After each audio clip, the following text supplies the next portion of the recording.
Hello friends, welcome back Sunny YouTube channel. Friends, good news ಅಂತ ಹೇಳ್ಬೋದು. ಮತ್ತೆ SSP ಸ್ಕಾಲರ್ಶಿಪ್ನ ಮತ್ತೆ ಎಕ್ಸ್ಟೆಂಡ್ ಮಾಡಿದ್ದಾರೆ.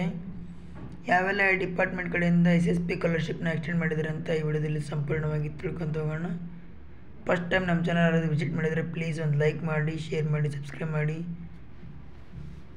ಬನ್ನಿ ಫ್ರೆಂಡ್ಸ್, ವಿಡಿಯೋನ ಸ್ಟಾರ್ಟ್ ಮಾಡೋಣ. ಫ್ರೆಂಡ್ಸ್, ಇಲ್ಲಿ ನೋಡ್ತಾ ಇರ್ಬೋದು ನೀವು, ಇವಾಗ SSPನ ಮತ್ತೆ ಡೇಟ್ನ ಎಕ್ಸ್ಟೆಂಡ್ ಮಾಡಿದ್ದಾರೆ. ಇವಾಗ ಯಾರ್ದೆಲ್ಲ ಡಿಸೆಂಬರ್ 31 ಅಪ್ಲಿಕೇಶನ್ ಹಾಕಲಿಕ್ಕೆ ಕೊನೆಯ ದಿನಾಂಕ ಇತ್ತು ಅಂಥ ಸ್ಟೂಡೆಂಟ್ಸ್ಗೆ ಮತ್ತೆ SSP ಸ್ಕಾಲರ್ಶಿಪ್ನ ಡೇಟ್ ಎಕ್ಸ್ಟೆಂಡ್ ಮಾಡಿದ್ದಾರೆ. ಇಲ್ಲಿ ನೋಡ್ತಾ ಇರ್ಬೋದು ನೀವು, ಅಲ್ಪಸಂಖ್ಯಾತರ ಇಲಾಖೆ ಮೆಟ್ರಿಕ್ ನಂತರದ ವಿದ್ಯಾರ್ಥಿ ವೇತನಕ್ಕೆ ಅರ್ಜಿ ಸಲ್ಲಿಸಲು ಡಿಸೆಂಬರ್ 31 ತನಕ ಅವಕಾಶ ಕೊಟ್ಟಿದ್ದರು. ಇಲ್ಲಿ ನೋಡ್ತಾ ಇರ್ಬೋದು ನೀವು, ಅಲ್ಪಸಂಖ್ಯಾತರ ಕಲ್ಯಾಣ ಇಲಾಖೆ ಮೆಟ್ರಿಕ್ ನಂತರದ ವಿದ್ಯಾರ್ಥಿ ವೇತನಕ್ಕೆ ಅರ್ಜಿ ಸಲ್ಲಿಸಲು 15/1/2025 ತನಕ ಮತ್ತೆ SSP ಸ್ಕಾಲರ್ಶಿಪ್ನ ಎಕ್ಸ್ಟೆಂಡ್ ಮಾಡಿದ್ದಾರೆ.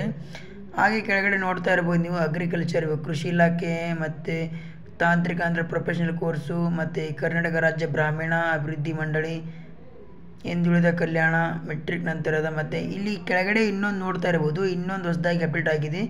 ST ವಿದ್ಯಾರ್ಥಿಗಳಿಗೆ 28/2/2025 ತನಕ SSP ಸ್ಕಾಲರ್ಶಿಪ್ ಅಪ್ಲಿಕೇಶನ್ ಆಗಲಿಕ್ಕೆ ಡೇಟ್ನ ಎಕ್ಸ್ಟೆಂಡ್ ಮಾಡಿದ್ದಾರೆ. ಇದುವರೆಗೂ ST ಸ್ಟೂಡೆಂಟ್ಸ್ಗೆ ಯಾವುದೇ ತರಹದ ಲಾಸ್ಟ್ ಡೇಟ್ನ ಅಪ್ಡೇಟ್ ಮಾಡಿದ್ದಿಲ್ಲ, ಇವಾಗ ಅಪ್ಡೇಟ್ ಮಾಡಿದ್ದಾರೆ.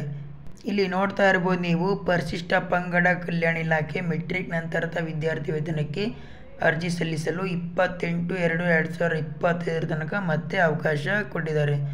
ಸಮಾಜ ಕಲ್ಯಾಣ ಇಲಾಖೆ ಅಂದರೆ SC ವಿದ್ಯಾರ್ಥಿಗಳಿಗೆ 25, OBC ವಿದ್ಯಾರ್ಥಿಗಳಿಗೆ 15.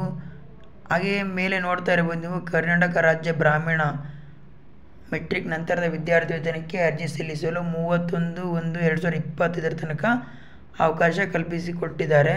ಯಾರು ಇದುವರೆಗೂ ಇನ್ನೂ SSP ಸ್ಕಾಲರ್ಶಿಪ್ ಅಪ್ಲಿಕೇಶನ್ ಹಾಕಿಲ್ಲ, ಹೋಗಿ SSP ಸ್ಕಾಲರ್ಶಿಪ್ ಹಾಕಿ ಪಡ್ಕೋಬೋದು.